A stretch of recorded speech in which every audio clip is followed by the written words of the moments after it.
I don't wanna live with what ifs, might haves, could have been if I had only tried, not held back. Oh no, that's not a part of my plan. That's not the me that I am. No what ifs, regrets, where my strengths and weakness. I won't hide my feelings. Oh no, that's not a part of my plan. That's not the me. Bitch, move. All right. Welcome everybody in the room. Welcome everybody. Welcome everybody in Facebook land. First of all, I'm Roy Shamir, and I'm a producer and engineer. We put together a great panel for you today, and we're going to take you through the timeline from composition, recording, mixing, and post-immersive mixing to picture, to the final delivery of a major motion picture score and soundtrack. As some of you may already know, Mean Girls was a very successful movie, which was then adapted to a Broadway musical production, which was equally successful. The fodder for the new movie in 2024, which is a musical, anyone may not have seen it, and the differences of a Broadway play versus a movie about a musical are obviously some of the things we can touch on, besides the technical dive we're going to do. So as I said, we're going to do a deep dive into the technical side and make it with, especially the audio score. But we're also going to discuss the creative differences between the previous things. So they'll be limited on that, but we'll touch on that a little bit. I want to thank the panelists for being here today, for sharing the info. I want to give a spatial thanks to Lou Goldstein for inviting us here so that's spatial indeed.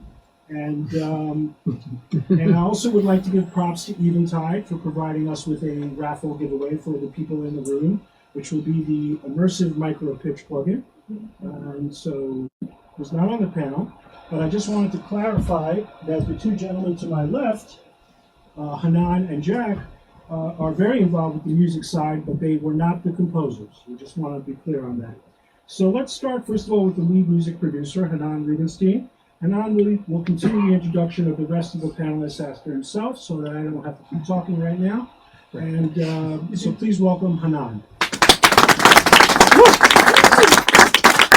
Hi everyone, thanks for coming to the film. And I'm a multi-instrumentalist. I work together with Jack here to my left, who was the music supervisor. More about Jack later. I co-own Daxxit Sound Studios and the chief engineer there. That's where we did most of the film. And that's kind of the long and the short of it. I'm Jack. I've been with Little Stranger, which is the company that Jeff Richmond, composer, the lead music editor for Mean Girls. I produced all the music with Nam, and then I was also the music supervisor. So I touched the whole mix of departments for this movie. I'm excited to talk about it. To my left is Lou Goldstein. I own Parabolic. We're an audio post-production facility, and we handled all of the audio post-production on Mean Girls. It was one of the re-recording mixers. There was two of us. I handled all the dialogue and music, and Tom Ryan handled all the sound effects, Foley, and backgrounds. We handled backgrounds, Foley, pretty much everything that is non-music for the film. Hey guys, I'm Chris Gallant. I work at Larrabee Studios with Manny Mariquin. I've been here for like 15 years, so I've seen a lot of records, going back to Dreamgirls, Greatest Showman. We did the Grease, Rise of the Pink Ladies. A lot of cool stuff for Paramount, so it's been really fun, creative, and it's an interesting process. Definitely, we're kind of responsible for like the soundtrack mixes. It's not really what you hear when you see it in the theater, but it's important to kind of get everything there before we kind of give it to Lou to do those versions. And yeah, it's been a fun ride. Great. As a disclaimer, unfortunately, Manny had a last-minute session, and busy guy as we know. Unfortunately, for scheduling reasons, he couldn't attend the opening, so all of his information is completely firsthand and equivalent to what Mr. American would have shared with us. So, Chris, thanks for joining us over the lovely Zoom. Chris was in the weeds with us. He was in the weeds with the team. Yeah, we got really close. There's a lot of fast-moving parts, and obviously the strike slowed things down a little bit, but nothing we're not used to. A lot of times productions change after you start the mixing process. I will say we probably. Yeah, Chris brings up a good point, which we were going to discuss shortly, which is the fact that this movie came up against both the writer's strike and the actor's strike. The inception of this project was, if I'm not mistaken, actually at some time during the COVID pandemania, and the Broadway play was forced to close due to COVID, and it's not the related reason of why this musical was made, but in the chronology of things, then they had to deal with filming issues with COVID and then the strike issues, and so that affected the timeline and the production of this movie in a way that's quite different than most productions go through. So on that note, let's start by asking Hanan some questions, as we will from everybody. So Hanan, you mentioned that you own Daxxit, and that's a studio where most of this was tracked and recorded. And my studio's in Jersey City, so I'm also a big fan of being near the city, but not exactly in it. So, Hanan, with that being said, could you share some of the details about the recording process and locations? Any interesting details putting it together, the players, dealing with the schedule, any issues that were created due to the strikes, and the planned release date of the movie? Ooh, that's a lot to. You can touch on it anywhere you want, but that's what we'd like to hear some of your input on. Sure. And guys, feel free to. Before the movie was greenlit, we actually had a pretty extended period of just cutting demos, not knowing if the movie will be made or not. So myself, Jack, and Jeff Richmond just basically got together with this task of if you want to call it de-Broadwayfying the cast album and the music from the show that everyone loves. And I don't want to say scary, but it was something that we were aware of, love it, and know it. And we took some pretty bold swings. I think later we have some examples of how different the movie is from the cast recording. And so that was a huge thing in the inception of this movie is how do we even take something that's meant to be on the stage and kind of far away and bring it up close, right? How do we go that distance? Jack, is that accurate? For sure. Justify why we're making this new thing with a new approach to the music, and so there were conversations with of course Jeff, who basically handed us the music and lyrics and said, let's just spend the next couple of months experimenting as much as possible, filming spaghetti for all, seeing what sticks, and then also working with the directors who obviously brought their vision to the project as a whole, and Tina and everyone, of course, and that was the sense in this new format. So in the scope of that decision-making process, there were more songs in the play than were in the movie. Yeah. So the choosing of which songs were omitted, is that something that you guys were kind of instructed by Jeff and Tina, or did you kind of help them come to their conclusion?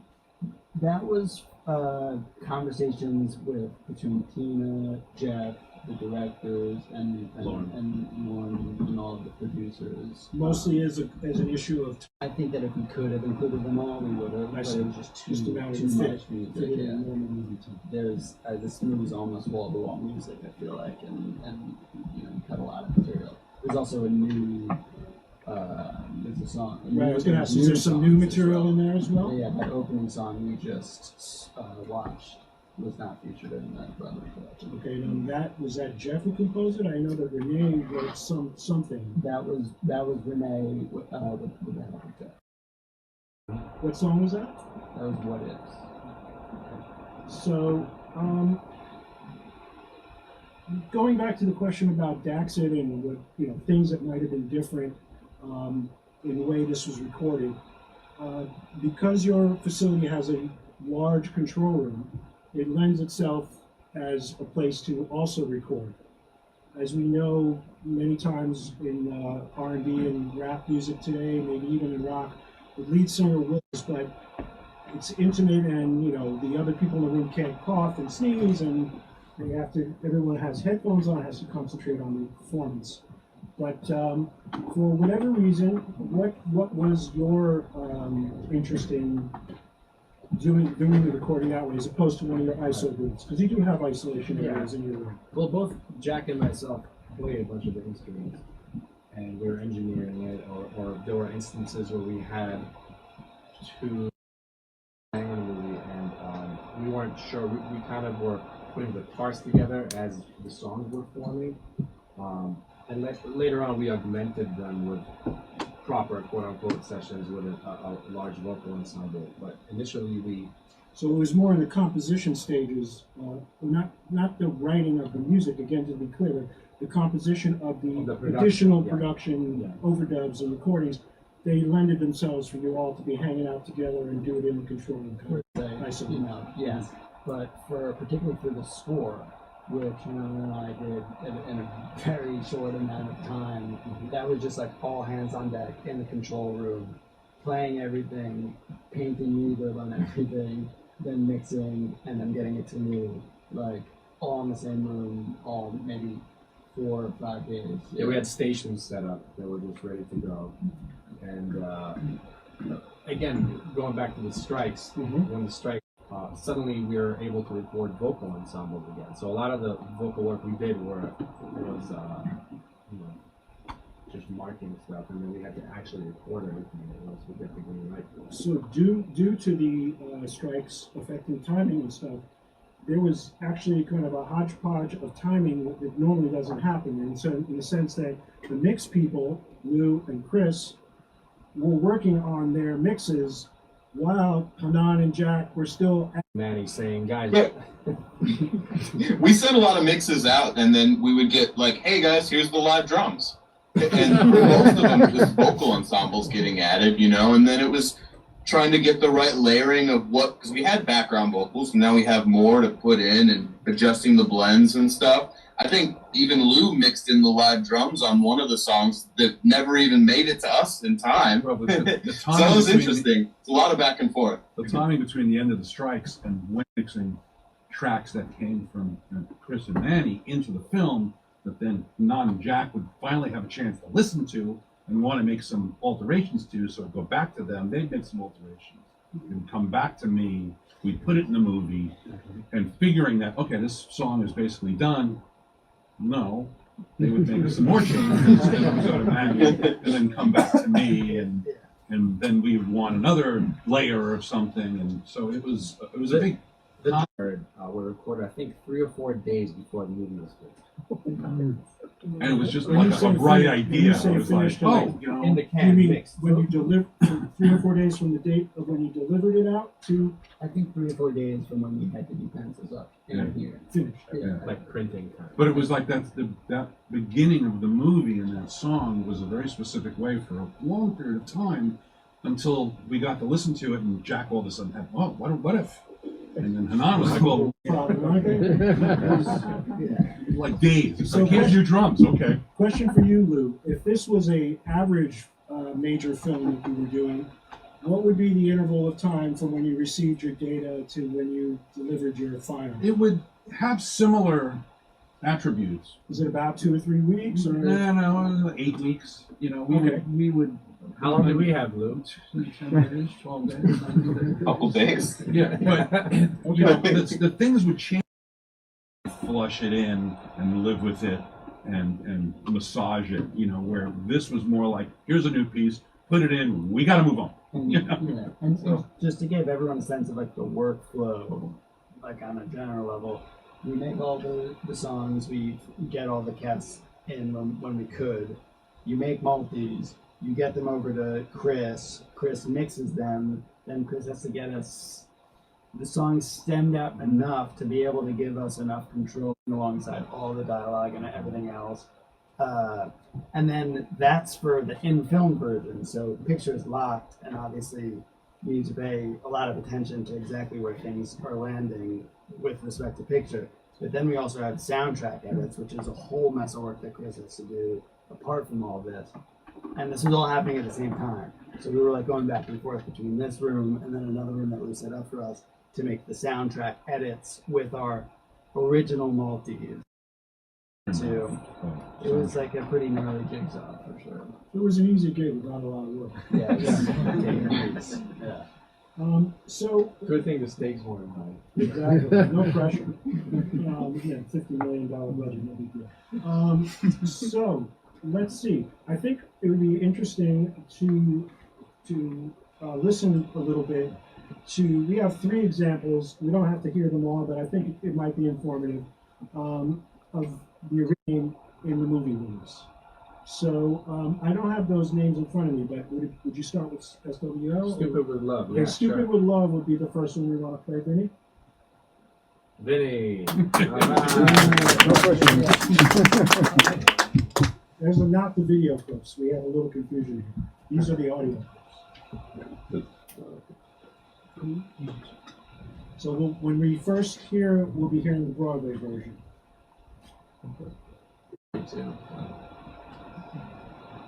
I could understand. When I was 5, I fell in love. It didn't last. He ran from me, literally ran from me. And being Kenyan, he ran fast. When I was 10, in love again, this Peace Corps guy. I waited hours inside his tent with flowers, which made him laugh, which made me cry. By 13, I gave up trying. I decided I would be a mathematician. 'Cause math is real. I memorized a lot of pi because addition and subtraction and division would never make me feel so stupid with love. Like I didn't get it. I didn't get it somehow.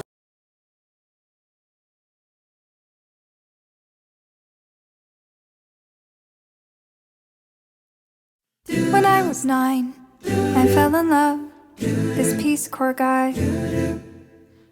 I waited hours inside his tent with flowers, which made him laugh, which made me cry. By 13 I gave up trying, I decided I would be a mathematician. 'Cause math is real. I memorized a lot of pi because addition and subtraction and division would never make me feel so stupid with love. I didn't get it, I didn't get it somehow. Smart with math but stupid with love. I didn't get it, I didn't get it till now.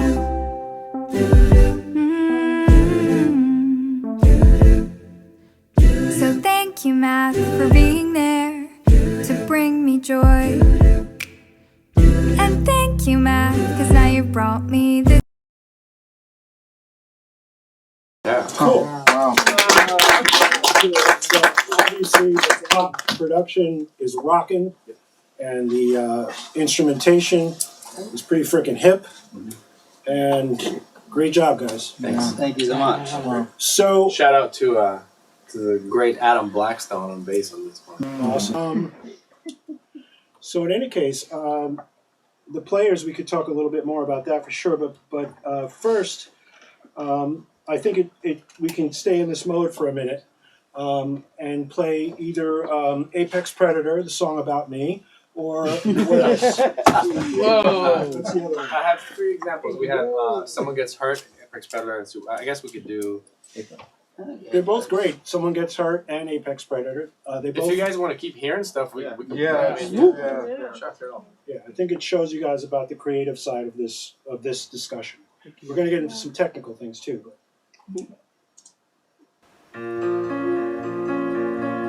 Broadway.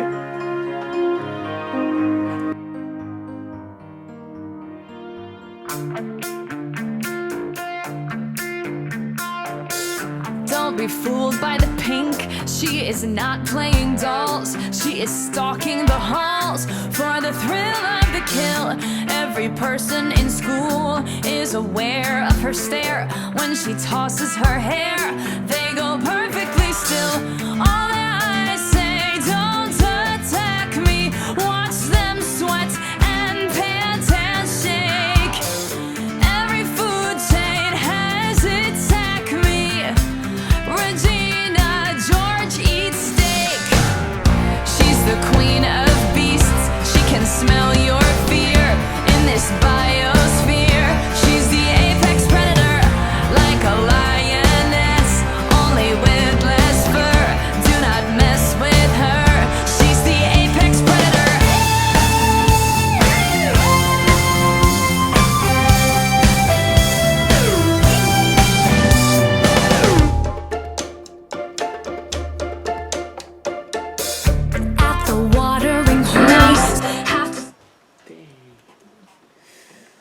that's the Broadway version. Yeah.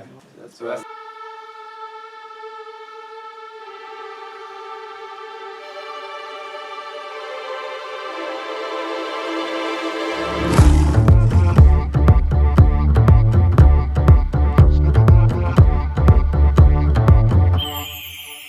Don't be fooled by the pink. She is not playing dolls. She is stalking the halls for the thrill of the kill. Every person in school is aware of her stare. When she tosses her hair, they go perfectly still. All their eyes say, don't attack me. Watch them sweat and pant and shake. Every food chain has its Acme. Regina George eats steak. She's the queen of beasts. She can smell your fear in this biosphere. She's the apex predator. Like a lioness, only with less fur. Do not mess with her. She's the apex predator.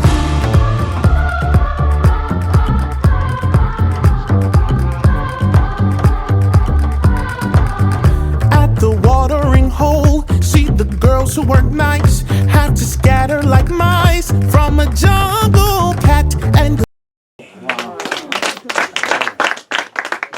Alright, we do have one more of those, if it's of interest to you guys. And Heck that would be someone gets hurt. Because in the end, somebody will Get hurt. Dark.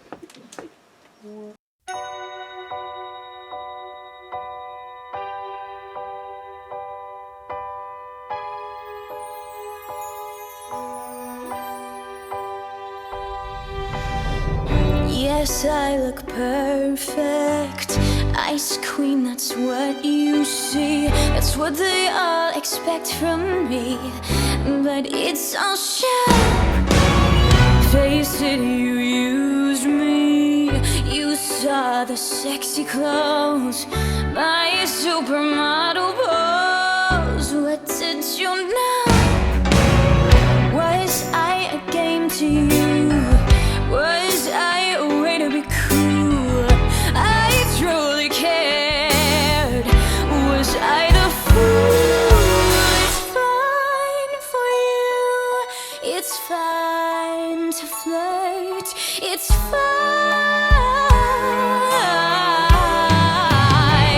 till someone gets hurt.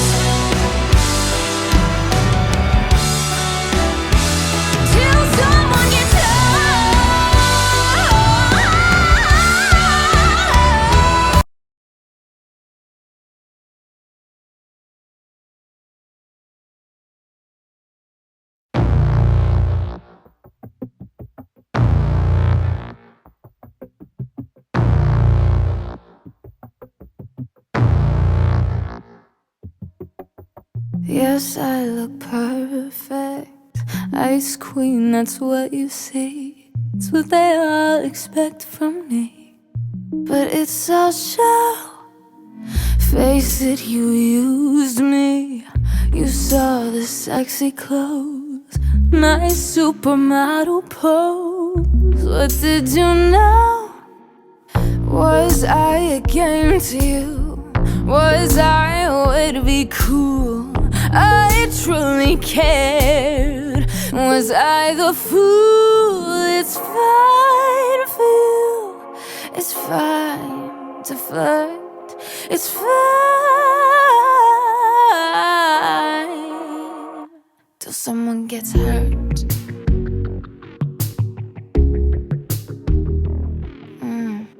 Feel my heart beating. I'm just like her or you. People forget I'm human too. Yes, they do that. This is performance. This is all self-defense. I thought you had the sense to see through that. Was I too proud with you? Was I too cold and forbidding? You chose her over me. Well, are you kidding? It's fine for you. It's fine to flirt. It's fine till someone gets hurt. Till someone gets hurt.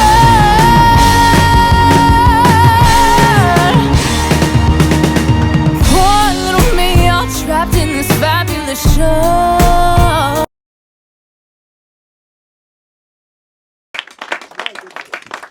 Alright, so we want to keep the pace going. So can you play video clip number 23?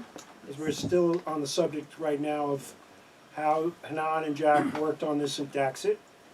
And video clip 23 is going to show you a vocal in the control room. Here we go. She has everything, she gets everything. Regina, Regina, Regina. She has everything, she gets everything. Regina, Regina, Regina, Regina. That's basically it. We would loop with little sections. She has everything. Cool. Dang. So we're like little flies on the wall at Hanan Studio. Also, quick shout out to Kyle Breyer, who helped produce the music with us, and Mary Mitchell, who co-supervised with me, and she conducted all of our orchestral stuff. We're going to see her in the string room in a minute. Yeah. So, anybody else? Well, Nasha also was, her voice is all over the movie. She was in it for Actually, at that moment, right? Regina, Yeah. Regina. But she's an amazing voice, and she helped us through the demo period, and her voice is everywhere in the movie. Very cool. So, continuing for a minute about the recording stages, just so we stay with the theme of getting all the way to Lou when he got to the Atmos mixing, and stopping by Chris's when he did the soundtrack mixes. So this is sort of for both of you, because obviously you work together, but part of it is, how did you deal with the session arranging and scheduling because of the strikes? And how were you able to get the players that you needed and wanted in a place to record? Obviously you could wear masks together at Hanan Studio if you wanted to risk it during the COVID time, which that was wasn't really working yet. But as far as the strike factor, when you went to go do things, you had to pause everything, and then you had to rush, as we discussed. Just a little bit from Jack's side, as well as you, Hanan, of the particulars of dealing with union and so on and stuff. I don't think people really understand that sometimes the music supervisor also is involved with that side of things, not just choosing music to be on the soundtrack. On a regular movie, they choose the music that's on the soundtrack. But in this case... Well, I will say, part of what's great about working with Hanan is he's basically all of the players that you would want in-house, and he has his own place where you can record it. So scheduling up until when we were at the very final stages of recording was the easiest aspect of our job, because Hanan could play whatever, could record whatever, and I should also say that what's equal to that is working here with Lou is that both at Daxxit and Parabolic, it's you have everything you could want and more in terms of like recording capabilities and everything. But when you're working there, it feels very like you're in someone's living room, and comfortable. Even though you are working on a budget and a schedule, it feels like you're just hanging out and all working. There was a small chance this event was going to happen there, but Lou provided this place, and we couldn't say no. Thanks, Lou. Thanks, Lou. Sorry. But Hanan is having summer day trips to Daxxit, if anyone's interested. No, just kidding. And then in terms of the strikes, the strike started looming at the tail end of production. So we basically had all of principal photography in the can. We were done with it. Thank goodness.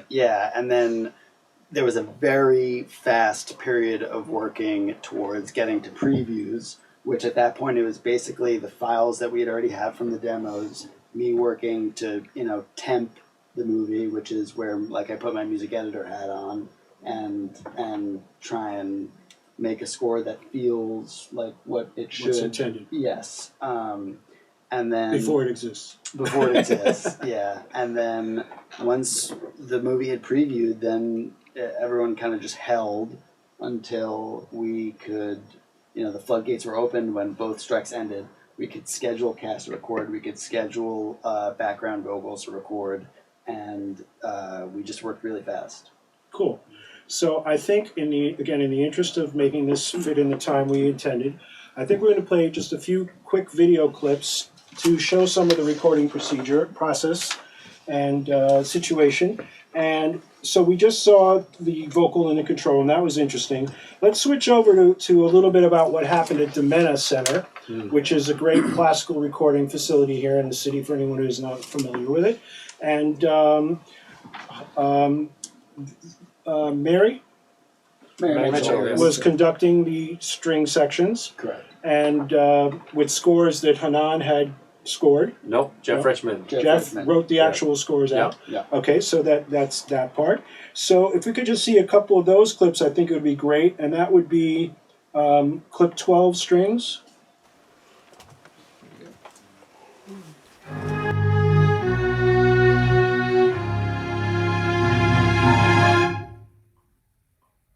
Let's do that again. Cellos you can really dig on screen 448. Yep. Sure.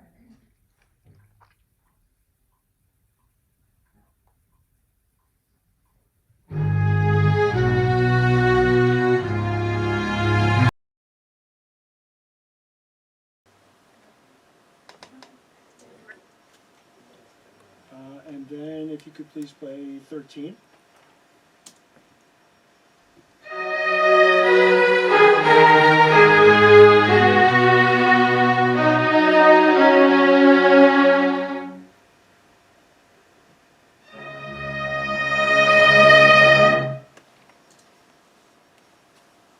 And let's try, where is that? 16. The end, and then that will be our day. And here it comes.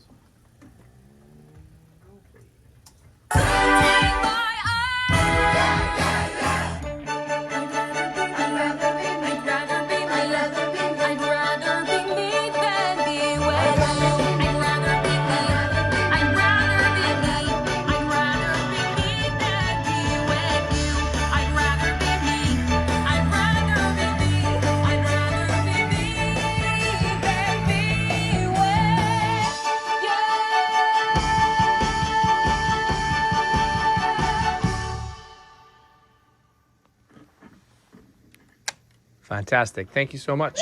Thank you, everybody. So tomorrow, same place. 9 a.m. 9 a.m. 9 a.m. So obviously we could spend a day discussing the techniques involved in such a session. We're not doing that today. I would like to point out that that Lavo console is an amazing console that DiMenna has, and we did get to see a little bit of the mic arrays that were used. We can see more than likely they were using deco methods as well as spot miking. And if there's anything you guys want to add on that, the technical side, I know that the staff engineer and staff facility is known for doing this, so they do it their way. I don't think you went in there telling them how to rewrite the book. But it was great. Could make them aware of parts you wanted accentuated or things like that. So I think I speak for Jack and myself too. When we work with other engineers, we try not to say things like, "Hey, can I get some more 1Ks?" And we'll use terms that are more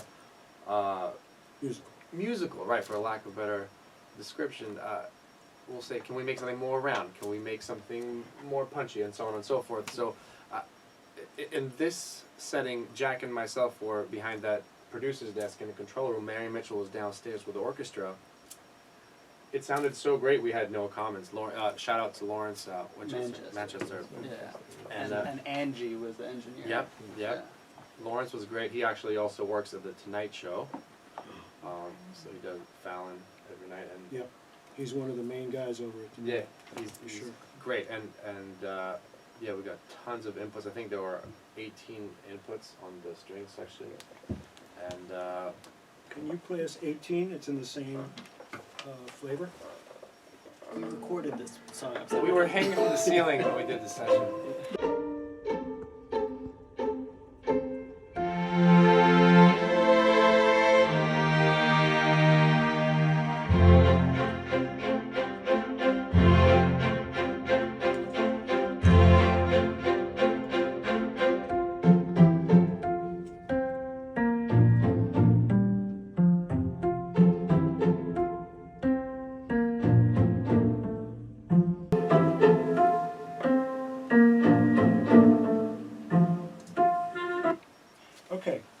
So if you could play us, Vinny, the one known as 14 Horns. This is back at Daxxit, and what's interesting about this clip is these are the horn players, but they're singing the chart. Fun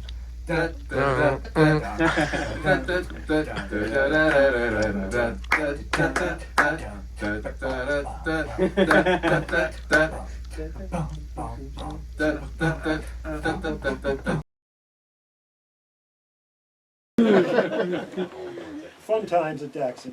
That was fun. So, Great players. We had a lot of great players in this movie too. That some we planned on and some just happened. We got pretty lucky. That's Jonathan Aarons and Brandon Wright and Brad Mason on trumpet. A lot of Broadway players. We sit in on a lot of shows.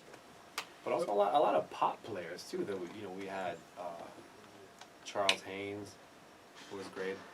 That was a funny story actually with Charles. We were playing Good Morning America, and we had a session like the morning right after the taping of Good Morning America, and I was like, hey, you want to play on Mean Girls? And he's the one who ended up playing all those drums, and Apex Predator and Stars. He did a bunch of songs. I'd Rather Be Me. No. Yeah. cool. Anyway, but a lot of great players. Let's see. So, for you guys, for your situation, what's your preferred DAW, at least on this project? Logic. So you did almost all of it in Logic. Well, we work in silos. So a lot of times Jack will be on his rig, I'll be in my rig, Jeff will be on his rig, Kyle will be on his rig, and we'll text each other, okay, I'm out, you can go into the session and we'll work. And that's all Logic across the board? Yes. Okay, cool.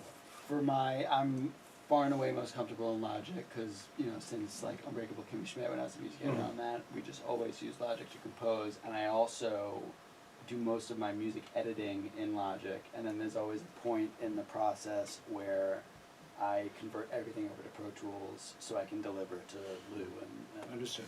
whatever. Fun fact. Yes, sir. These sessions some of them were, what, Chris, 400 or 500 tracks wide? So, I mean, it got pretty wide. I mean, Revenge Party was like 9 minutes. Like, I don't know. It was one of the biggest track counts because it's kind of like 5 songs, Right. So, and basically the processes were in Pro Tools. Right. So it kind of gets rebuilt in Pro Tools. And, for something like this, Hanan gave us a lot of room to do our own reverbs and colors and treatments so that it would be a consistent thing throughout the film. So getting it out of Logic and into a Pro Tools, even just to a mixable state, it's a lot of work to do it right, and not just giving us like 16 stems for a song like Revenge Party where we're married to all of their treatments and reverbs and stuff like that. So, but that's part of the fun process. That makes it more creative, from a mixing perspective, is getting to redo some of those reverbs but staying within the ballpark and the vibe of what you guys had. But yeah, the sessions got big.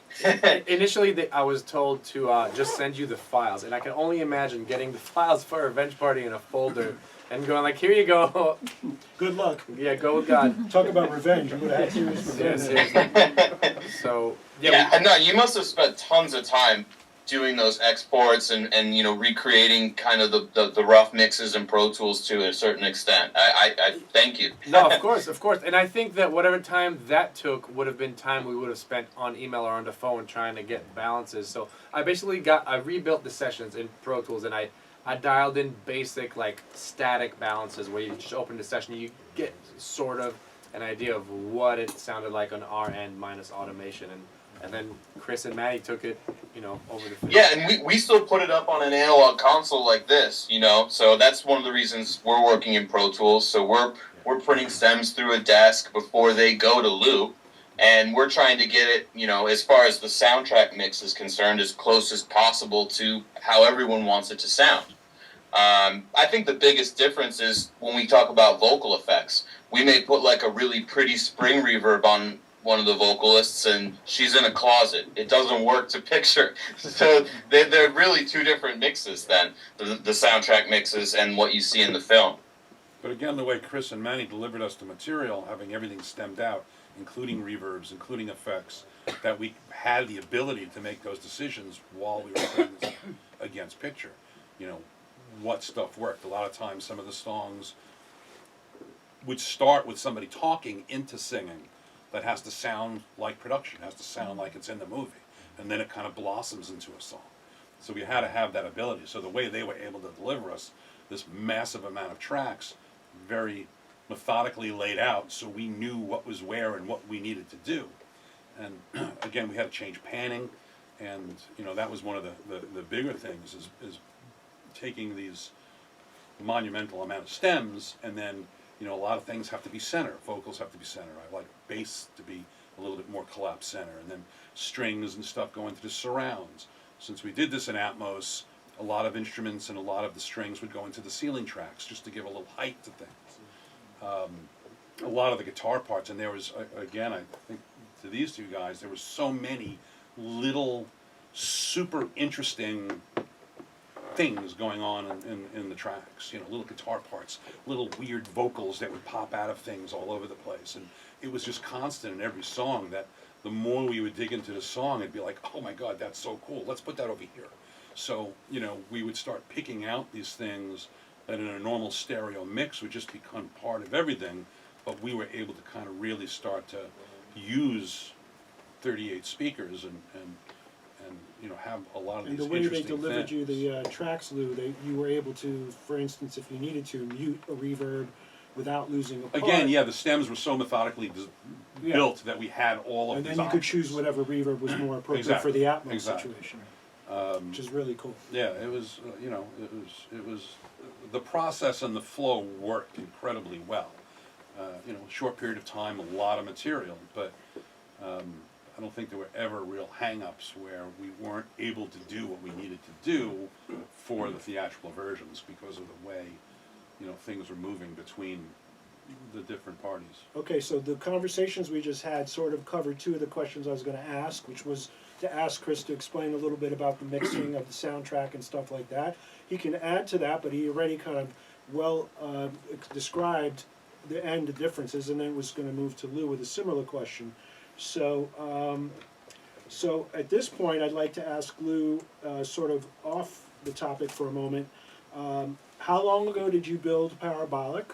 And is this your first sound stage that you've put together? First that I've owned. The Uh-huh. Parabolic was built in 2010, and it was, you know, I had been doing sound for picture 34 years at this point. So I've worked in tons of different facilities in California, LA, New York, and there just came a time where I realized I had different requirements than the facilities I was working in. I needed a different instrument or a different tool that was a little bit more my liking. And that's when we built the Parabolic, and built it very specifically, that there's nothing that needs to be done for a film or television show sonically, dialogue, Foley, background, sound effects, that we can't do within the four walls of this place. And this room is, you know, it's my ultimate instrument, and it's a very refined theatrical environment. Exceptionally low noise floor. The isolation characteristics of this room are probably the best in New York City. Nothing in this room, including the air conditioning or any of the equipment, makes any sound. So all you're literally hearing is the sound coming from the speakers. And that was, you know, for a couple of reasons. A, we wanted it to be silent in here, but also I have people upstairs, people downstairs, and other floors, that it can get really thunderous in this room. I mean, it's the playback system in this room is exactly what you'd find in a full-size theater. So it can rock, to say the least. So I can't piss people off downstairs or upstairs. So it has great isolation, and it translates. Not that you work past 6 o'clock anyway. Never. Never. And things that we mix in here translate pretty perfectly to, you know, multitudes of theatrical environments. You know, it really, it sounds like a theater, and it can get that big. And when you take something that we mix here and bring it to any room, it's going to translate, which is, for a room of a moderate size and for a mixed stage, this is definitely considered moderate. There are much larger rooms, especially in LA. There's only a few places in Manhattan that have this kind of capabilities. So, 4. and this is one of the top Yeah, 4. there are 4 I think there are 4 theatrical Atmos rooms. I would think that this and Harbor are the top ones, but I Warner Brothers is a wonderful room. Mhm. That's it's up at 54th Cool. Street. So getting back to the film side of things, but also related to Parabolic, we talked about how fast you had to do this, and I believe for those of you that aren't from the film world, this project had 6 reels and was mixed in less than 14 days. So that's quite an accomplishment.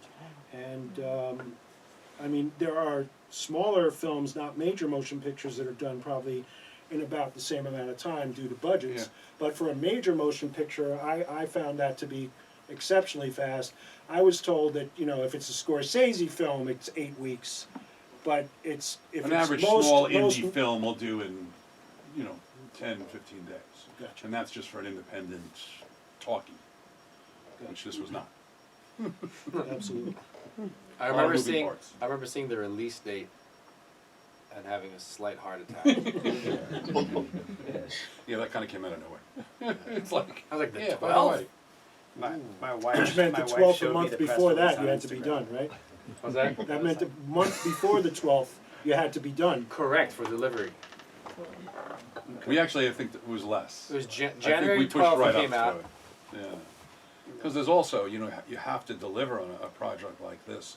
There are so many different versions for different territories, for different languages, and it gets, especially with the Atmos, and you have to deliver the Atmos version, a 7.1 version, a 5.1 version, a 2.0 version of both the theatrical, the near field, which is the streaming TV version of the film.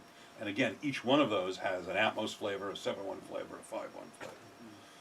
And everyone has to be listened to. You've got to listen to all of those and see how they translate. So on a regular day, when you're working, not everyone is here, right? That's a decision maker, and so you have to do dailies. For those of you not familiar with that terminology, and so you have a system in place to deliver dailies, or to share in person in the control room. That's a question, not a statement. Yeah, no, we would, there are days, there are a lot of days where, Jack, Nan, and I would just work on our own and get through big chunks of the movie. Mhm. And then we would have a date that we knew that Jeff and Tina and So they Art would come and in Sam, person. the directors, were coming by to watch. I see. So you didn't have to have a method of delivery or to send out the dailies as a No, this was all in person, and it was a very fluid schedule as far as when they were coming by and where we were with the mixes that we'd be ready to actually say, here, let's take a listen,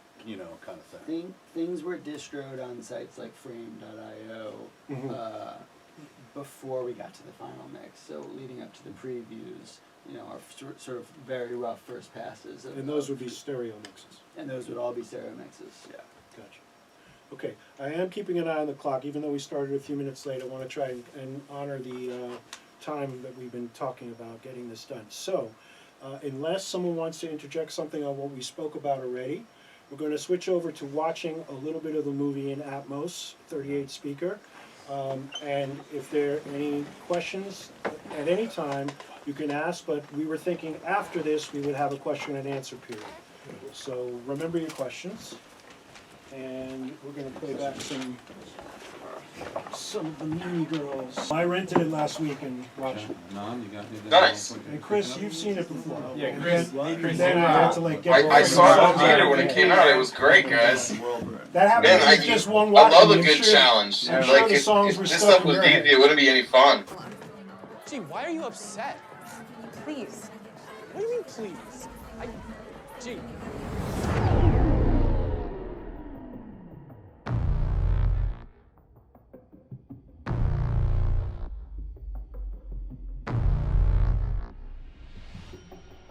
Yes, I look perfect. Ice queen, that's what you say. It's what they all expect from me. But it's a show. Face it, you used me. You saw the sexy clothes, my supermodel pose. What did you know? Was I a game to you? Was I a way to be cool? I truly cared. Was I the fool? It's fine to feel.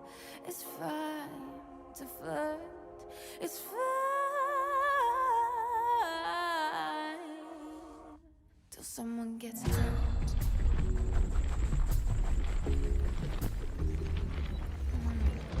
Feel my heart beating. I'm just like her or you. People forget I'm human too. Yes, they do that. This is performance. This is all self-defense. I thought you had the sense to see through that. Was I too proud with you? Was I too cold and forbidden? You chose her over me. Well, are you kidding? It's fine for you. It's fine to flirt. It's fine till someone gets hurt. Till someone gets hurt.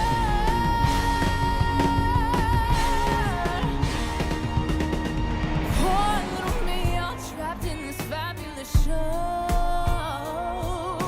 You could set me free, but if you're going, go.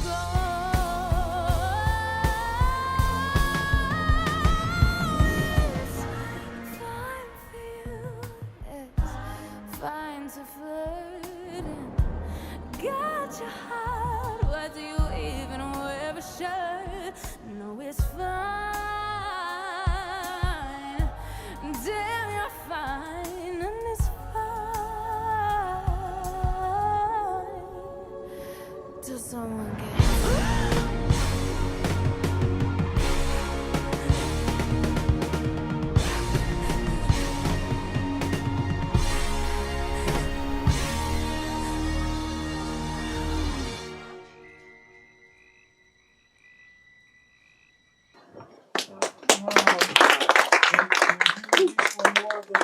Which was the other one? Either Apex or Stupid Apex Love. Predator is a good one.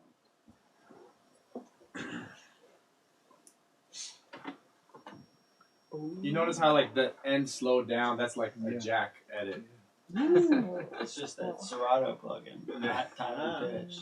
You realize it was like it ended 5 frames too early. All them around, and you eat. Well, that's the whole other thing about taking these songs is then getting all the lip syncing and making sure that everything is. The filmmakers were crazy. The pitch all looked like they were singing there. And that was a big thing. That was Jack. Patty, no. Regina George does not have a good side. Okay, if you go over to her house today, I'm not joking. Be careful.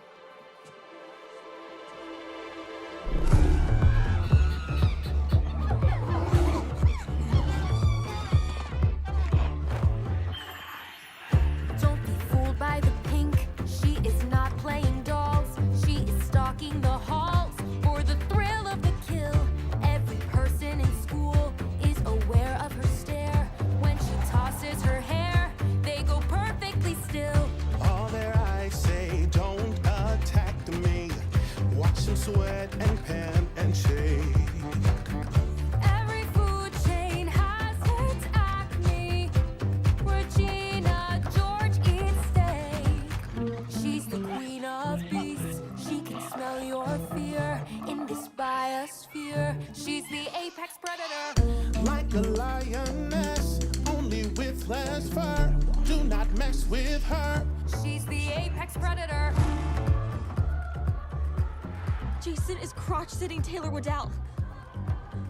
Absolutely not. At the watering hole, see the girls who weren't nice had to scatter like mice from a jungle cat. And though Janice is great, she does not have this power. People literally cower. Janice can't do that. See her mark her territory as they follow in her train.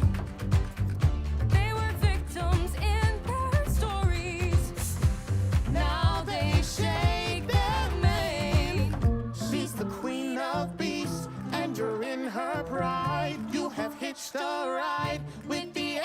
predator. And it's kind of fun when she bares her claws. You think you're safe because you're with the apex predator. Do you think she'll be mad if I like Aaron? Samuels, are you unwell? Samuels? Okay. I'll be careful. I promise. Do not think you'll be protected by your new exotic pet. Not a chance if she suspected you're any kind of reproductive threat. But she doesn't know yet. She doesn't know yet. She's the queen of beasts at this beastly school. Gotta keep things cool with the apex predator.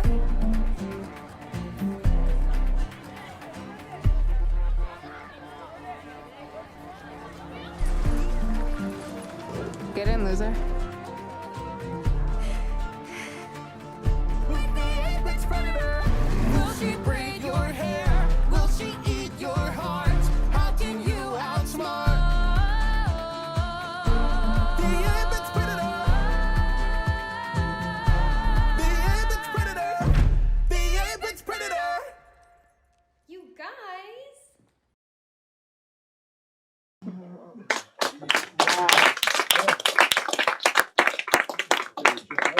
So many amazing little parts that go on in these songs. It's just doesn't cease to amaze me what these guys actually put into all these. You guys are enjoying it. We can do one more. Oh, yeah. Heck yeah.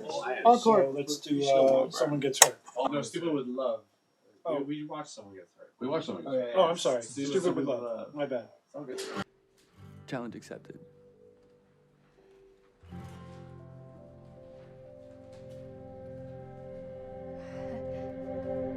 When I was 9, I fell in love. This Peace Corps guy. I waited hours inside his tent with flowers, which made him laugh, which made me cry. By 13, I gave up trying. I decided I would be a mathematician. 'Cause math is real. I memorized a lot of pi because addition and subtraction and division would never make me feel so stupid with love. I didn't get it somehow. Smart with math, but stupid with love. I didn't get it till now.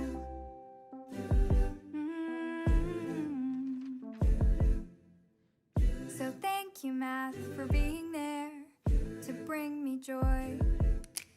And thank you, math, 'cause now you brought me this cute boy. He's like someone from TV. He's like that guy who gives out roses to those women. His clothes, his grooming, and he's a foot away from me with swoopy hair and shiny eyes that I can swim in. He's like been in the room. Limit as x approaches 0, going to get ex over. And I'm stupid with love. I wanna get it, but how? Smart with math, but stupid with love. I wanna get it, I didn't get it till now.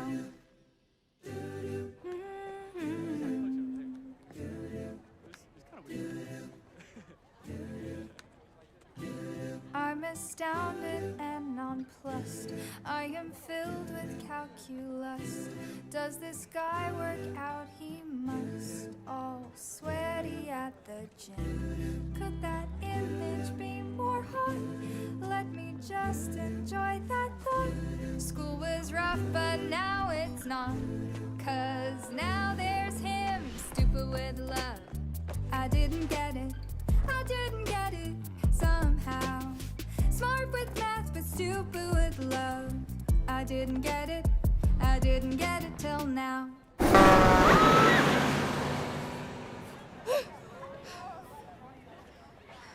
I'm okay.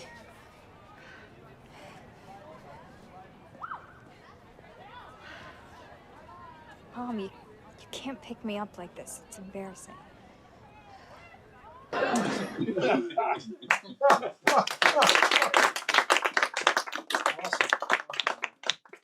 So we can do one more, or we can go to questions and answers. Q&A. Q&A it is. Anyone? Gentleman in the back. You do the Atmos mix first, or the 5.1, 7.1? Atmos mix. You know, when we do native Atmos, we'll do that first, and then we'll hate to say it, but dumb down from there. So yeah, we did this totally native Atmos, and every time we played back and listened to, we'd listen to it in the Atmos version. And when you did the 5.1, 7.1, did you do the automatic thing? What did you? I used the re-renderer, the Dolby box, and I used its. I mean, we watched it through. Didn't really have to make too many alterations to it. That was going to be my next question. Yeah, it's pretty smart. The RMU and the re-renderer, it's just really an amazing box to use. And I know a lot of people have done, you know, there's a couple of programs you can use, like Spanner is one that you can use to down convert. But I've just had a lot of good luck using the re-renderer to do the down converts. On a similar question, but more from the recording side, Hanan, when you were at DiMenna, for example, and you guys did the ensembles, do you know if they used specific mics for the ceilings, and with the intention of it being a .6 for the consumer world? They had specific mics for it, so that when it got to Chris and Lou's hands, they were able to keep it natural native capturing, in addition to the tricks that we do in mixing. Yeah. But they had the source for at least a 916 spread out. For sure, they weren't in that configuration per se. We had a Deca with 3 M49s, or maybe they were M50s. I think they're M50s actually, but they're cardioid. And then outrigs, and correct, which is also part of the Deca mentality. Right, and wides, and then we had like actual sections, a bunch of ribbons closer to for spot making. Yeah, and it was great. It was great. I didn't really have any complaints at all.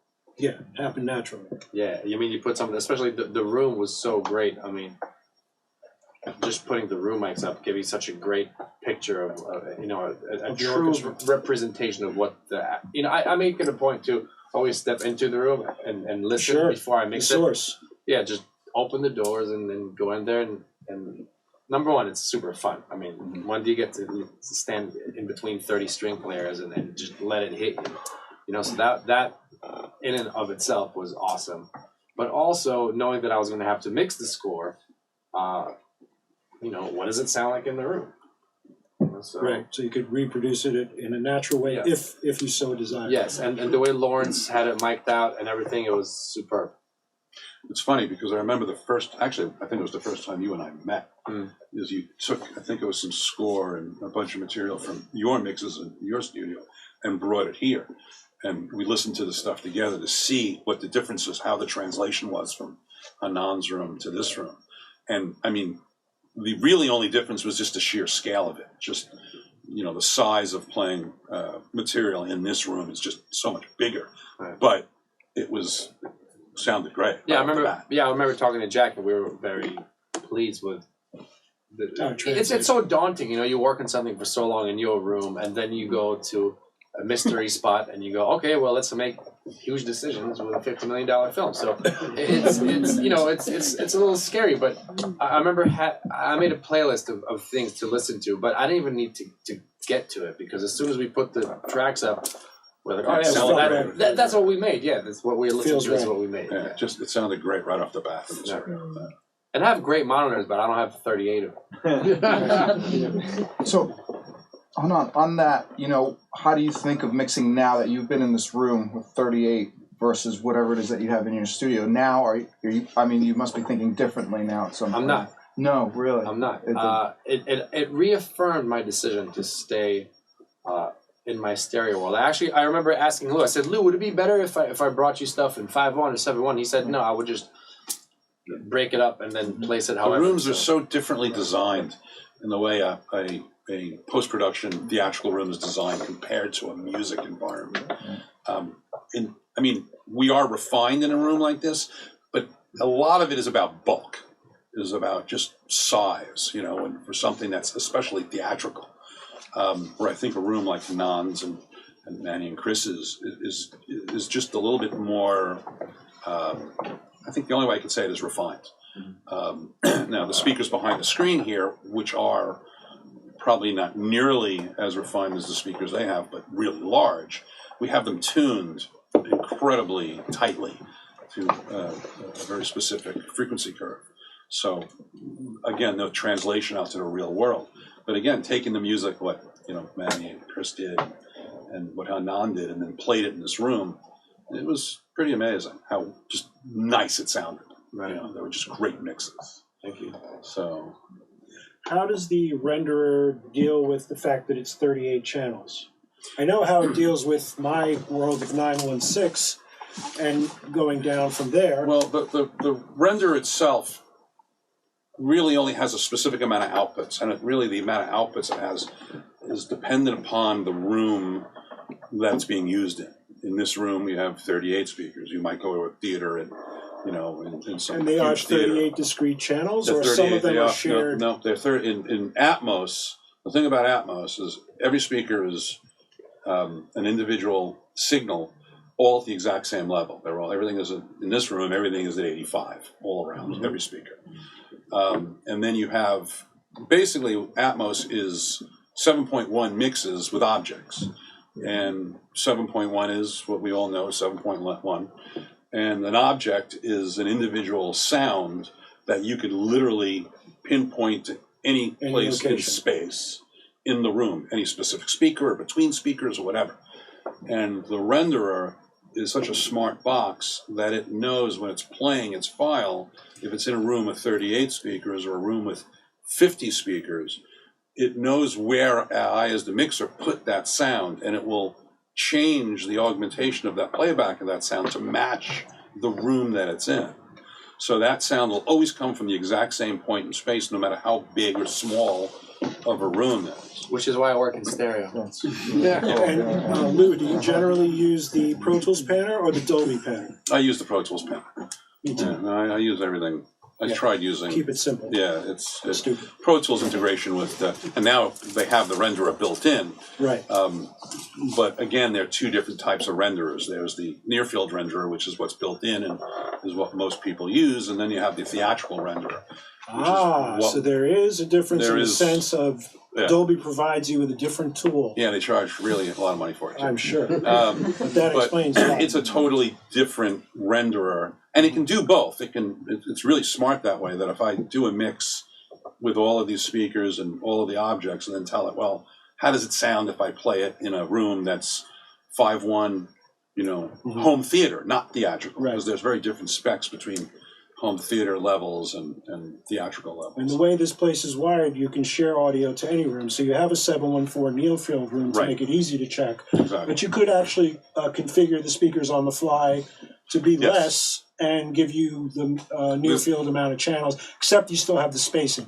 Well, that's it. The big it's just spacing. a sheer size. Gotcha. But Dolby, when they tune this room, they tune it to work as theatrical Atmos 7.1.4, 9.16, or 5.1, 7.1, and it's the amount of speakers it uses for any of those different configuration changes. And then everything has to be EQ'd differently, because when you start molting speakers with the same signal, like if I'm doing a 5.1, then that whole wall becomes one signal, this whole wall becomes one signal. Right. The adding of those speakers changes levels, and it also changes frequency characteristics. So the system has to be smart enough to know, oh, he's using it in 5.1 with all these speakers, we have to change X amount of decibels down from Exactly. Kia. Is there a consideration when you're doing something in this large format with 38 speakers? Is there a consideration for people who will be listening binaurally to an Atmos mix for movies? I know that you do that for music, but I'm just curious if that's even a thing. I haven't yet. Gotcha. I mean, I've done some binaural mixes, and this was a bunch of years ago, and I wasn't overly impressed with it. I know the technology has advanced pretty dramatically lately, and I haven't really played with it very much yet. And to see how any Atmos mix would sound in a set of headphones in a binaural situation. So you're trusting the renderer with its re-render for that provision. For binaural, I guess. I don't know. I've never been asked to deliver a binaural mix yet at any one of our TV shows. So if I may, if you go on Apple Music now, you can absolutely hear binaural mixes of the whole soundtrack. So when we did our soundtrack mixes, we obviously edited down the versions that you saw in the film, and those became the stereo soundtrack mixes. Those then got mixed in Atmos for Apple. So you actually can hear the binaural fold downs of our Atmos mixes if you go and listen to the soundtrack. How did the binaural sound in a set of headphones? Great. Yes, you will have to use Apple. Apple requires you to have specific headphones, but that's the Apple immersive experience. Have you listened to the binaural mixes? I have. They're great. Yeah, are they good? Yeah, Huh. they're fun. I gotta do that. Who did those mixes? Manny and Chris. Gotcha. Cool. Very good. Yeah, we did those here as well. That was part of the soundtrack mixes. Apple actually requires, in order to be added to playlists, that you submit Atmos mixes as well. Right. That's a relatively new thing, but that is the thing now. Yeah. Carlos. Quick question. On the terms of deliverables, Lou, I've always been curious, how do you deliver a big motion film like this? Like, I know, you have different formats and stuff, but I just wanted to pick your brain on how big that deliverable folder is. It's big. Methods that you use for that. It's pretty big, and it's ADM super files? time consuming and annoying. The And naming and everything. Are they ADM files? well, we do deliver, ADM files and then also the native Atmos files. But we also have to deliver just so many different split outs of, mono dialogues, a 5.1 dialogue, a stereo dialogue, a 7.1 dialogue. Then, same thing with music and sound effects and backgrounds and Foley. They each need their own. And then we have to do an entire version where we take out all of, and a movie like this was actually incredibly complicated because some territories and some countries might want to redo the singing. And it becomes a real big kind of a legal thing, and some films and some singers and stuff have contracts that it's like, no, playing China, my vocals are staying in the movie. Right. But you still have to deliver the film in such a way that if there is a scenario where they don't want that singing or the background vocals, that they can take it out, that we give them those materials. So we deliver this M&E, which basically stands for music and effects, which is you take out all the dialogue in the movie, and if you think about it, when you take out all the dialogue, there are certain things like hand pats and stuff that we don't necessarily always reproduce. If there was a good one from the actor, we might as well leave it in. But you take their voice out, it's now gone, so we have to replace it. And a film like this, we did a lot of what they call optionals, is where we took the vocals and put them into their own Atmos 5.1, just vocals. So if they wanted to then mix that with the music, Atmos 5.1, they could, or they didn't have to. Sometimes some studios make us marry them, so this way, no, they have to use the vocals as is. Now, the majority of all those prints are done as separate passes, or do you have some kind of a matrix going on where you can print some of these things at the same time? This room actually has 4 different Pro Tools systems in it. It has 2 playback Pro Tools systems, which one is doing dialogue and music, which is what I was running. Then there was one that was doing background sound effects, Foley, and they go into another Pro Tools system that records all of these different versions simultaneously while we're printing. And then the output of that Pro Tools system goes into another Pro Tools system that's running the renderer, which is what is actually doing the Atmos monitoring system. So some of those things you're not monitoring as you print them. No. You might QC them later, or one of your trusty staff members does. Exactly. But you are able to print it all at some. We I do a similar thing in the old boring music world. I print my acapella, my instrumental, my TV, and my main mix at the same time, and obviously only listen to my main mix and QC my other ones. And it's a big time saver. Yeah. So we print. Somebody comes in and says change something, I can punch in and change it on all 4 and re-render out the files, and I'm done. So it's a big time saver. Yeah. I do need to QC each and every one of them afterwards, but that's all part of it. So your deliverables, let's say just in the English version, independently of like international, they don't get touched by the video editor or something once they do the final render? No, everything that leaves here stays as is, and that's never really altered. We QC it, and they QC it, right. And they say there was a mouth click at something, can you get rid of that? And you're like, yeah, no. because then you have to, if you just take it out one mouth click, it's across all of those different versions of dialogue. And it just becomes a huge, they were a little lenient on this job just because we were so against the gun. Factor, right. They're like, yeah, it's fine, move it on. Thank you. Between the Broadway production and this one, the same music director, conductor, and same composer, but did you change the orchestrator and electronic music designer? Mary Mitchell worked on the Broadway show and so right now, by the way, there's another version of Mean Girls going to London in the West End, and Mary Mitchell is also working on that one. It's the gift that keeps giving. And they want to make it sound a little bit more like the movie. Yes, and so it's the fourth generation. So I'm now going back into our movie files and making and we're incorporating that into some of the Broadway things.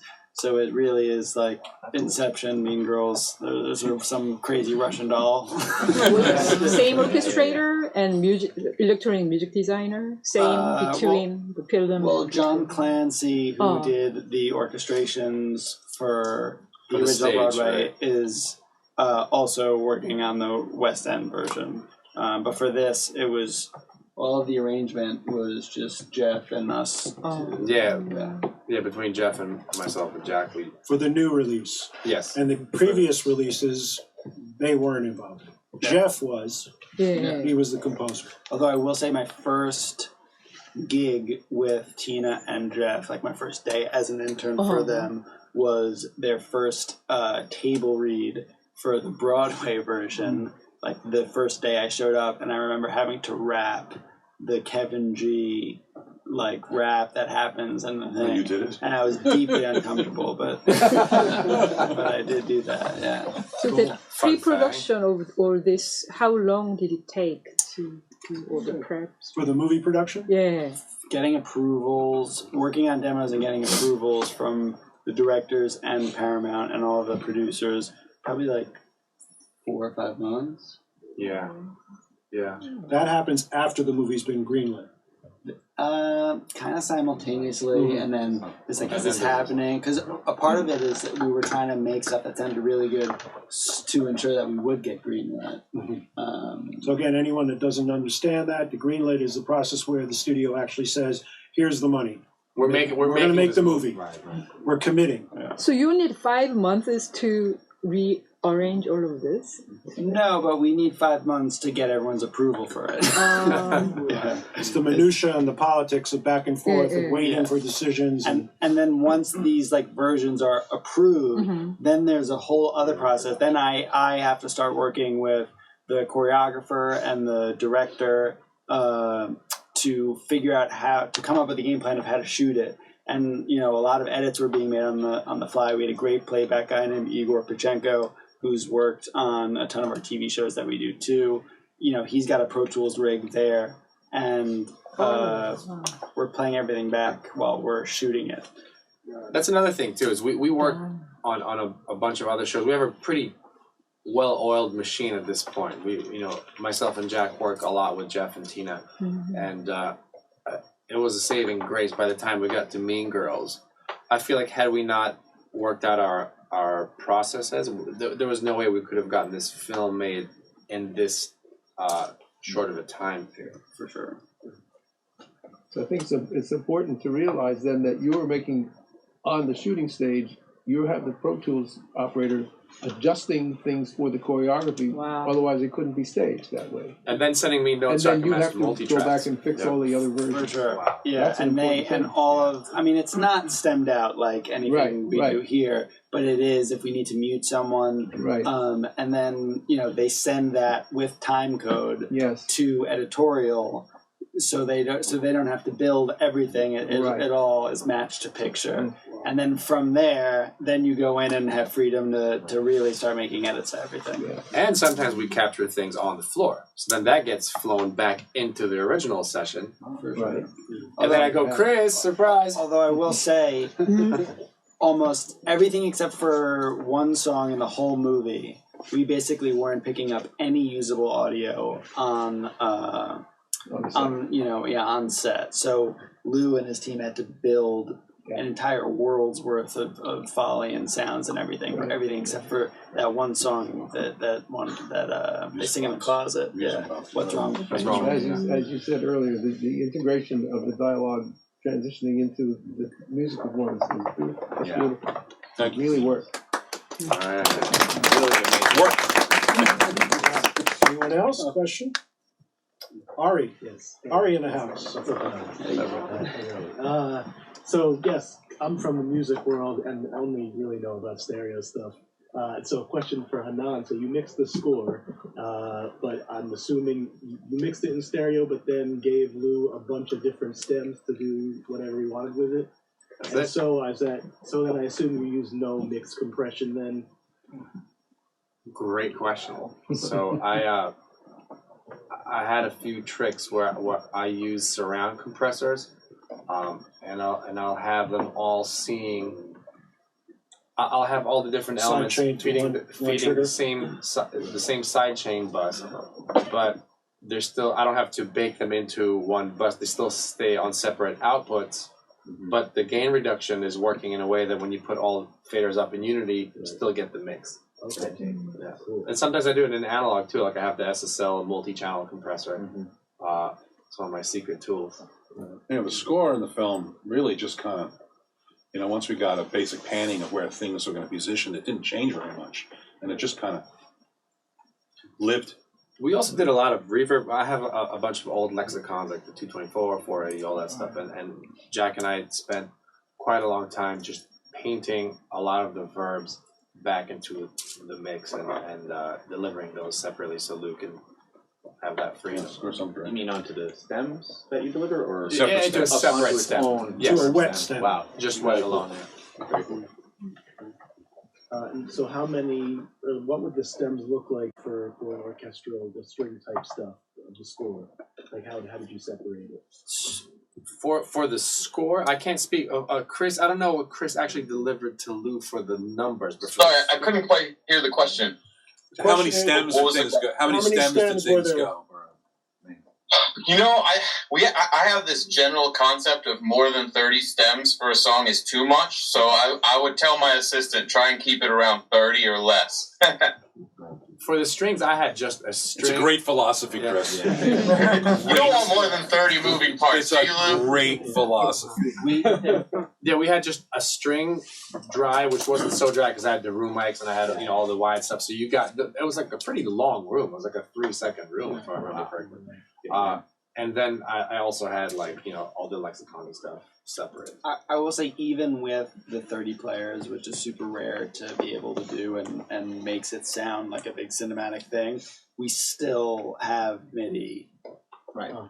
East-West plugins and contact plugins playing underneath it, just because it's really hard to replicate that sort of super presence. It's funny because a couple of times in the mix we were playing a track and it was just these guys would just be like, yeah, there's something not. And then it realized that we had some of those synth parts and other parts muted. Right. And we brought them back on, and it just kind of, changed. Right. And it wasn't demo-itis. It really did add a certain aggression to it. Right. But on the contrary, having just the MIDI, I remember when we first got to DiMenna and we heard the strings playing all those parts. Yeah, such a treat. It was like, Joy. oh, okay, this sounds expensive. So it's the combination of both, kind of like the MIDI supporting. Yes, and it was the same thing with the ensemble stuff too. You guys recorded these great ensembles. The vocals, yes. The vocals, and occasionally we would have the tracks of these guys that they originally did in the demos and stuff that weren't in there, and then we'd put them back in and be like, that's much funner. It's just it got a certain character to it. It almost felt like in a weird way, it felt like close mics and like overheads or room mics. Like I felt like the strings felt more like an ambience, kind of just gave it size and just air moving in a room. And same with the vocals, like the ensemble felt like a more wider, lusher addition to what was like so close up. Cool. Kai? Yeah. So I teach post-production and music production, and a few of my students are here, and they know about like the creativity that is necessary and about the technical skills that are necessary, being a great mixer, being an amazing music supervisor. By the way, thank you all for getting here. This is really, really Thanks cool. for coming. I just want to say, I noticed a lot of stuff that you talked about that had to do with like utility work, naming conventions, file organization, and like it didn't matter like what DAW you used or it was like these really important principles about files passing back and forth between professionals and it being seamless. And can anyone just speak to that a little bit more about how I mean, if you crucial think that about is? the amount of material that would go between them and Chris, and then back to me, and then back to Chris, and then back to them, and then we send it to the picture department for them to listen to something, and then it will come back to us. Right. It's just a staggering amount of material. I mean, you look at our Pro Tools sessions, the post-production mix Pro Tools sessions. I mean, 400 or 500 tracks of just little pieces that would get changed and come in and go, and so yeah, it's you know, it's kind of daunting at times, but you know, you have a bunch of good people that can kind of manage that for you and help you with it. But yeah, it's. I bet all of you guys have faced a lot of hiccups in earlier times of your careers from not having that type of. For sure. You know, everyone having those skills on such a high level to be able to pass files around and have it be not. 100%, and also us working in silos before it even gets passed to other departments. Even within our like production world, you know, Jack might be on his rig, I'm on my rig. Like I said, Jeff, Kyle. Sometimes people add stuff to the session. We're very, very meticulous about Project labels. Alternatives. Oh my God! Thanks to Project Alternatives. Yeah, shout out to Apple. Yeah, and thank you guys for going into the details about all the different types of deliveries and the types of things that you need to do to make it seamless to make it work. It's really impressive. Cool. Anyone else? Gentleman here. Yeah. On a lighter note, what was the most fun memory you made making this, like doing Mean Girls?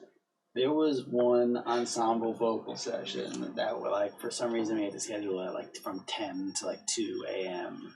And we were like so loopy, and I think we recorded like no usable material whatsoever. We were just like, we could not stop laughing. It was very fun. I think that was probably the highlight. It was the harmonies for What Ifs. I'll never forget. And mushrooms. So, I really like that the highlight was something where nothing got done. We did discover They had a great he Thai said, food restaurant. what was the most fun? Yeah, I did say Okay. Anyone else? The one in the corner had a question. Young lady?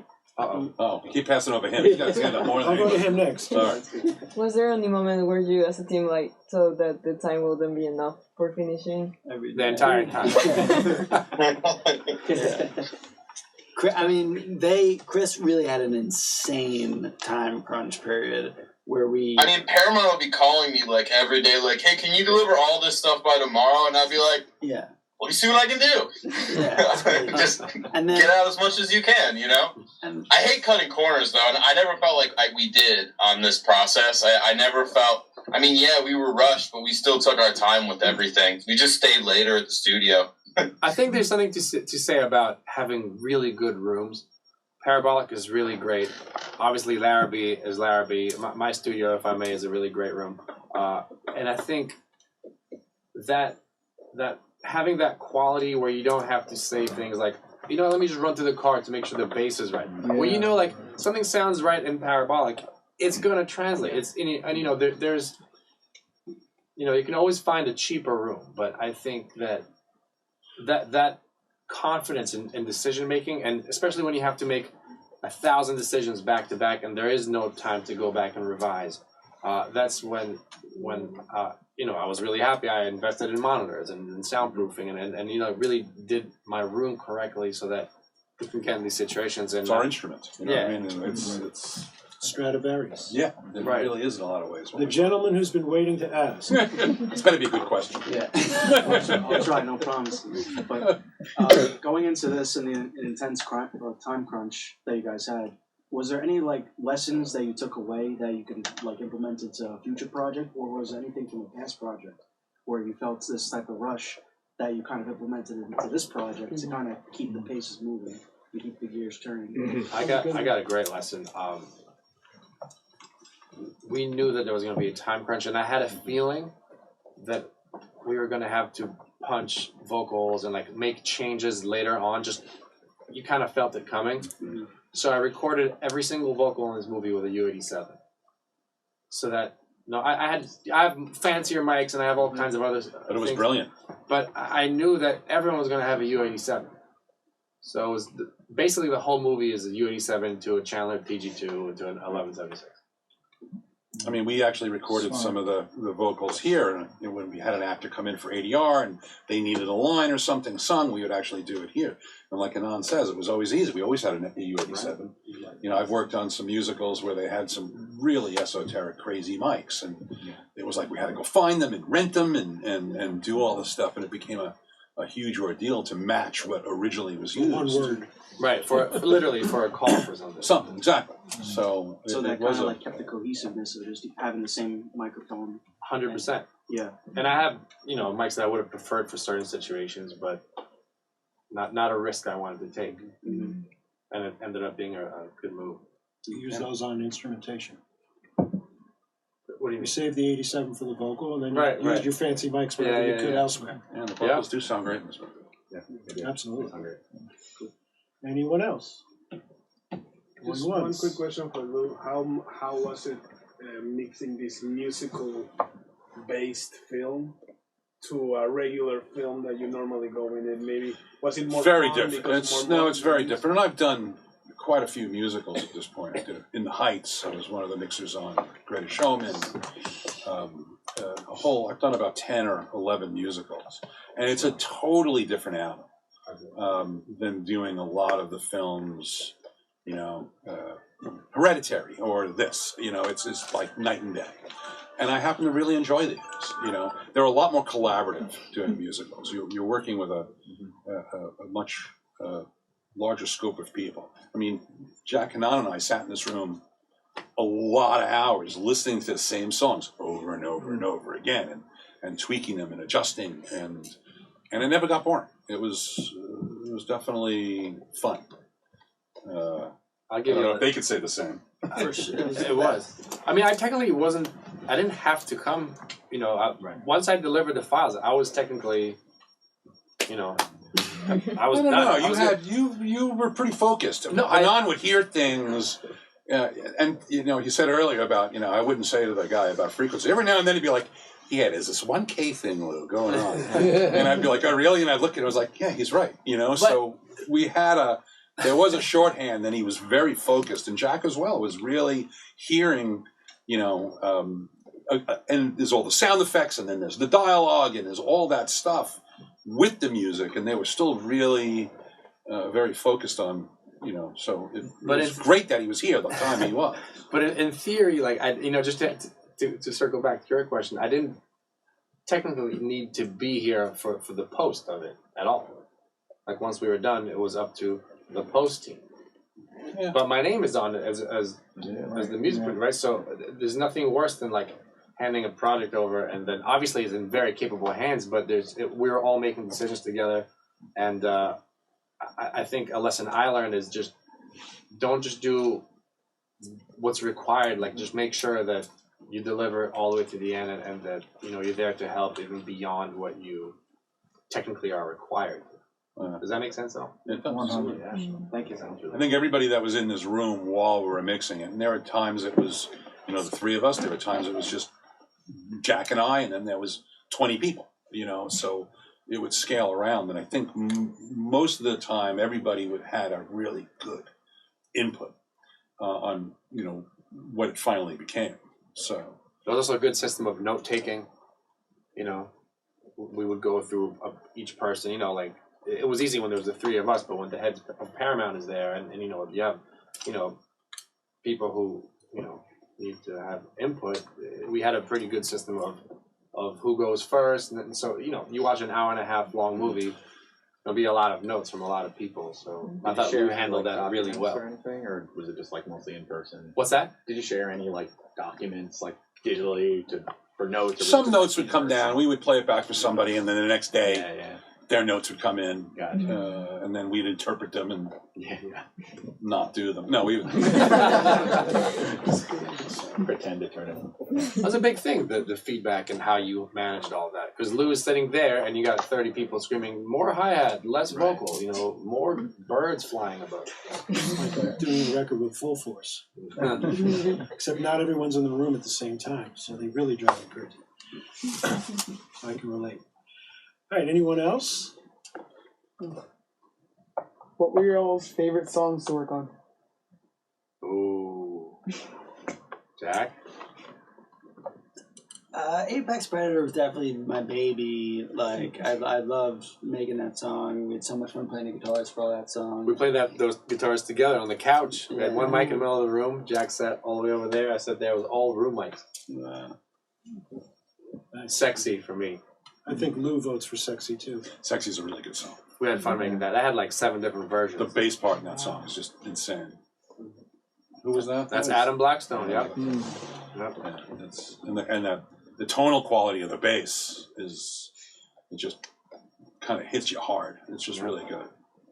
It's a great signal chain. That was my the Marcus Miller 5-string Fender into a Millennia TD1 into a Fairchild into my SSL. Fairchild 670. Yeah. Nice. All right. So, rudimentary film mixing question for Lou. In the music world, we put the L2 or the FabFilter Pro L or whatever on the mix so the client doesn't complain that it's quiet. What do you do any of that on your mix bus? Every mixer has their chain of doom, which is I have a specific setup of plugins for my dialogue, for my sound effects and backgrounds. Don't really do a lot to music. Music I like just kind of let ride. But everything that I do is really minimal. I'd rather mix and adjust levels of dialogue than just slam them with a compressor. So I just put a compressor on with a small 3-to-1 ratio and just have it touching the dialogue, so I can just see the gain reduction going off every now and then. But really, and it just kind of levels things out just enough. I don't do a lot of additive EQ, as an overall for sure. But even when I'm EQing dialogue, I'm really taking out things that are bothering me, frequencies, hums, buzzes. I'm not adding a lot of high end. I'm not adding a lot of low end. I'm just kind of letting it be a little bit more natural. And I just find that works. And as far as like the actual final master mix, do you limit that at all with like a theatrically, the thing about theatrical is there is no level spec. Right. You can be as loud as you want. You could go into distortion all you want, and the funny thing about the RMU, since a lot of really loud movies are done in Atmos, is they lower the input by 10 dB. So everything you put into the renderer is 10 dB too low. And it's specifically because it gives you 10 dB more headroom. And then they raise the output by 10 dB to make up for the difference. So there is no real level. TV stuff, we limit, we have specs that we have to match. And which is everything is pretty usually limited to, what is it, -2 or 2.3. Yeah, we just limit everything to -2 below 0. So even that, but no, I don't really. I try not to over process. Cool. So you don't even I have hear like a it target when level that people you're over going for? process. Sorry, one more question based on that. Like, so you don't really even you don't worry too much about having like a target -23 LUFS or something for film. Yeah. No, Okay, for film. The room is so accurately calibrated level wise. So where I'm sitting, that's how it should play in a theater. So I'm mixing to my taste and the client's taste. And I've done some films, some pretty loud films, where I've actually turned to the director and I was like, we could bring this down by like 2 dB and it's just going to be a little more comfortable. And they were basically like, well, why? And I'm like, no. Basically, he wings it. Yeah, I was it's sometimes they just want it loud, and in film you can do that. Got it. So no, I don't really monitor. I don't use VU meters when we're mixing film. Relying, and we check this room level-wise and EQ-wise constantly, at least once a month. Almost daily we check it level-wise, but as far as the overall EQ spec of the room is checked monthly. So I kind of just go with it. And the EQ is the EQ built into the theatrical renderer? No, this room has a very sophisticated QSC equalization system that monitors all the speakers. And the room like this follows what they call an X curve. which is a Dolby standard that's existed forever, that there's all these arguments. Some people say you don't need an X curve, some say you do, but this room has been calibrated to an X curve, which is little low end roll off, little high end roll off. And they say it just puts all theatrical rooms on a similar playing field. Standardization. Yes, it's a standard EQ that theaters I and would add an most answer for you, Ari, on your question. Having been involved in music Atmos mixing for a while now, it's not so straightforward that you can just slap an L2 on, because you have objects, you have the bed, and you maybe have your own 916 object beds you've created. So it's not as straightforward as you would think, where you could just be like, all right, let me throw an L2 on at the end. You could do it in a way, but you have to put it in more than one place and do what Hanan was talking about, side chaining them so they all sort of talk to each other, are aware of each other. But it's a completely different animal than what we're used to as stereo mixers. Or in my case, as a mono immersive mixer. I like mixing in mono immersive. So, so anyone else? And we're going to do our little raffle and network for a little while before we get out of everyone's hair. So thank you very much to the panelists. Chris, thank you so much.